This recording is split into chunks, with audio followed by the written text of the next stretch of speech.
ಪ್ರಸಕ್ತ ವರ್ಷ ಹೆಚ್ಚಿನ ಮಳೆ ನಿರೀಕ್ಷೆ ಹಿನ್ನೆಲೆಯಲ್ಲಿ ಪ್ರವಾಹದಿಂದ ಆಗಬಹುದಾದ ಜನ ಜಾನುವಾರುಗಳ ಹಾನಿ ತಪ್ಪಿಸುವುದು ನಮ್ಮೆಲ್ಲರ ಮೊದಲ ಆದ್ಯತೆಯಾಗಬೇಕು. ಆ ನಿಟ್ಟಿನಲ್ಲಿ ಅಧಿಕಾರಿಗಳು ಹೆಚ್ಚು ಮುತುವರ್ಜಿ ವಹಿಸಿ ಕೆಲಸ ಮಾಡಬೇಕು ಎಂದು ರಾಜ್ಯದ ಕಂದಾಯ ಸಚಿವ ಕೃಷ್ಣ ಬೈರೇಗೌಡ ಅವರು ತಿಳಿಸಿದ್ದಾರೆ. ಡಿಸಿ ಕಚೇರಿ ಸಭಾಂಗಣದಲ್ಲಿ ಕಂದಾಯ ಇಲಾಖೆ ವಿಭಾಗ ಮಟ್ಟದ ಪ್ರಗತಿ ಪರಿಶೀಲನಾ ಸಭೆ ನಡೆಸಿ ಮಾತನಾಡಿದ ಅವರು, ಪ್ರವಾಹದಿಂದ ಹಾನಿಯಿಂದ ನಂತರ ಪರಿಹಾರ ನೀಡುವುದು ನಮ್ಮ ಕರ್ತವ್ಯ. ಆದರೆ ಅಷ್ಟೇ ನಮ್ಮ ಕೆಲಸ ಸೀಮಿತವಲ್ಲ. ಬದಲಾಗಿ ಪ್ರವಾಹ ಮುನ್ನ ಜನರ ರಕ್ಷಣೆ ಮಾಡಿ ಪ್ರಾಣಿ ಮಾನವ ಹಾನಿಯಾಗದಂತೆ ತಡೆಯುವುದು ಸರ್ಕಾರದ ಉದ್ದೇಶ. ಇದನ್ನರಿತು ಅಧಿಕಾರಿಗಳು ಕೆಲಸ ಮಾಡಬೇಕು ಎಂದರು. ಪ್ರವಾಹ ಬಂದ ನಂತರ ತಯಾರಿ ಮಾಡುವುದು ಬೇಡ. ಮಳೆ ಮುನ್ಸೂಚನೆ ಮಾಹಿತಿ ನೀಡುವುದು ಬಹಳಷ್ಟು ಸುಧಾರಣೆಯಾಗಿದೆ.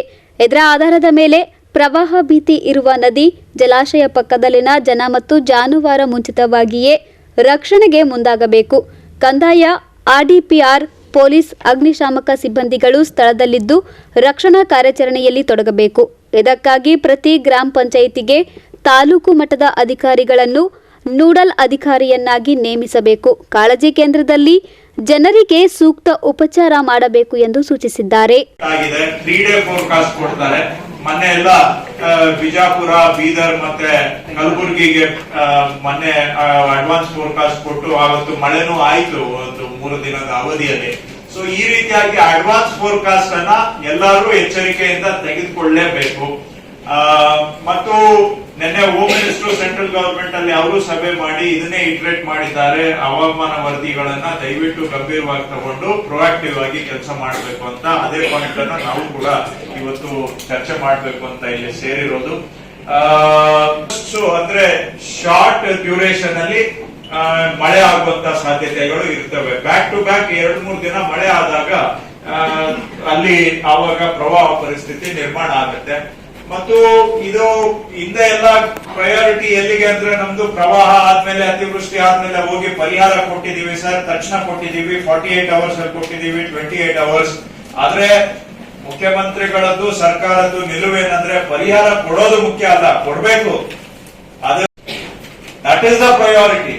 ಅದರಲ್ಲೂ ಜೀವ ಹಾನಿ, ಜಾನುವಾರು ಹಾನಿಯನ್ನ ಅಟ್ ಎನಿ ಕಾಸ್ಟ್ ನಾವು ತಡೆಗಟ್ಟಬೇಕು. ಅದು ಯಾವ್ದಾದ್ರು ನದಿ ದಡದಲ್ಲಿ ಇರ್ತಕ್ಕಂತ ಗ್ರಾಮ ಆಗಲಿ, ಹಳ್ಳಗಳ ಪಕ್ಕ ಇರ್ತಕ್ಕಂತ ವಸತಿ ಪ್ರದೇಶ ಆಗಲಿ, ಎಲ್ಲೇ ಆಗಲಿ, ನಮ್ಮ ರೆವಿನ್ಯೂ ಅಫಿಷಿಯಲ್ಸ್, ಅದರಲ್ಲೂ ಆರ್ಐಗಳು, ವಿಲೇಜ್ ಅಕೌಂಟೆಂಟ್, ಪಿಡಿಒ, ಇವರು ಪೊಲೀಸ್ ಅವರ ಜೊತೆಗೆ, ಫೈರ್ ಅಂಡ್ ಎಮರ್ಜೆನ್ಸಿ ಸರ್ವಿಸ್ ಜೊತೆಗೆ ಫಸ್ಟ್ ಅಲ್ಲಿ ಏನಾದ್ರೂ ಹೆಚ್ಚು ಕಡಿಮೆ ಆಗ್ತಾ ಇದೆ, ಮಳೆ ಹೆಚ್ಚಿಗೆ ಬರ್ತಾ ಇದೆ, ಯಾವ್ದಾದ್ರು ಹಳ್ಳ ಹರಿತಾ ಇದೆ ಅಂದ್ರೆ ಪ್ರಿವೆಂಟಿವ್ ಸ್ಟೆಪ್ಸ್ ತಗೊಳ್ಳೇಬೇಕು. ಲಾಸ್ ಆಫ್ ಲೈಫ್ ಆದ್ಮೇಲೆ ಹೋಗಿ ನಾವು ಏನೋ ಮಾಡ್ತೀವಿ ಅಂದ್ರೆ ಆಗೋದಿಲ್ಲ. ಸೊ ಹಾಗಾಗಿ ಪ್ರಿವೆಂಟಿವ್ ಸ್ಟೆಪ್ಸ್ ಇದನ್ನ ದಯವಿಟ್ಟು ಎಲ್ಲರೂ ಗಮನಕ್ಕೆ ತೆಗೆದುಕೊಳ್ಳಿ. ಅದಕ್ಕೆ ನಾನು ಪ್ರಿನ್ಸಿಪಲ್ ಸೆಕ್ರೆಟರಿ ಹತ್ರ ಮಾತಾಡಿದ್ದೇನೆ. ಒಂದು ಈಗ ಅವ್ರು ಹೇಳ್ತಾರೆ ಯಾವ ಏರಿಯಾಗಳಲ್ಲಿ ಮಳೆ ಅತಿವೃಷ್ಟಿ ಆಗುವ ಸಾಧ್ಯತೆ ಇದೆ ಅಂತ. ನಾವು ಬರ ಬಂದಾಗ ಎಲ್ಲಾ ಗ್ರಾಮ ಪಂಚಾಯತಿಗೂ ಒಂದು ಅಧಿಕಾರಿಗಳು ತಂಡ ಮಾಡಿದ್ವಿ. ಈ ಬಾರಿ ಎಲ್ಲಾ ಪಂಚಾಯತ್ಗೆ ಬೇಕಿಲ್ಲ. ಯಾವುದು ವಲ್ನರಬಲ್ ಪಂಚಾಯತ್ ಇದಾವೆ ಅಂತವಕ್ಕೆ ಮಾತ್ರ ನೀವು police, revenue, panchayat, fire and emergency ಇಷ್ಟು ಅಧಿಕಾರಿಗಳನ್ನ ಟೀಮ್ ಮಾಡಿ, ಮಳೆ ಬರ್ತಾ ಇದೆ ಅಂದ್ರೆ ಅದು ರಜಾ ಇರ್ಲಿ, ಹಗಲಿರ್ಲಿ, ರಾತ್ರಿ ಇರ್ಲಿ, ಇಷ್ಟು ಇಲಾಖೆ ಅಧಿಕಾರಿಗಳು ಫೀಲ್ಡ್ ಅಲ್ಲಿ ಇರಬೇಕು. ವಲ್ನರಬಲ್ ಏರಿಯಾಸ್ ಮಾತ್ರ ಹೇಳ್ತಾ ಇದ್ದೇನೆ, ಇಡೀ ಜಿಲ್ಲೆ ಅಂತ ಹೇಳ್ತಾ ಇಲ್ಲ ನಾನು. ನೀವು ಯಾವ್ದನ್ನ ಹಳ್ಳಗಳಿದಾವೆ, ಕೆಲವು ಹಳ್ಳಗಳು ಓಲಟೈಲ್ ಇದಾವೆ, ಕೆಲವು ನಟೋರಿಯಸ್ ಹಳ್ಳಗಳಿದಾವೆ, ಅಲ್ಲಿ ಯಥವಾ ನೀರು ನುಗ್ಗಿ ಬಿಡುತ್ತೆ ಒಮ್ಮೊಮ್ಮೆ. ಅಂತವುಗಳ ಹತ್ರ ಎಸ್ಪೆಷಲಿ ಯಾವ್ದು ವಲ್ನರಬಲ್ ವಿಲೇಜಸ್ ಇದೆ ಅಂತ ನಿಮ್ಗೆ ಗೊತ್ತಿರುತ್ತೆ, ನಿಮ್ ತಹಶೀಲ್ದಾರ್ ಗೊತ್ತಿರುತ್ತೆ, ಲೋಕಲ್ ಆಫೀಸರ್ಸ್ ಗೊತ್ತಿರುತ್ತೆ. ಸೊ ವಲ್ನರಬಲ್ ಏರಿಯಾಗಳಿಗೆ ಆಫೀಷಿಯಲ್ಸ್ ಟೀಮ್ ಮಾಡಬೇಕು.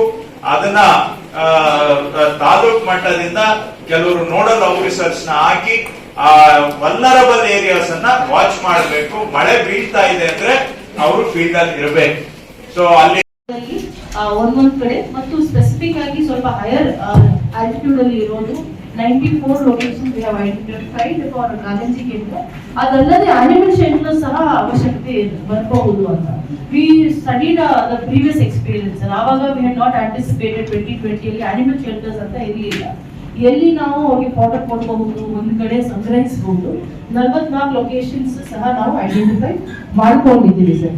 ಅಲ್ಲದೆ sir one other issue we will face is ಬಹಳಷ್ಟು ಕಡೆ ಇನಂಡೇಷನ್ ಇದ್ದಾಗ ಟೆಂಪರರಿ ಅಥವಾ for about a months time road connectivity cut off ಆಗುತ್ತೆ.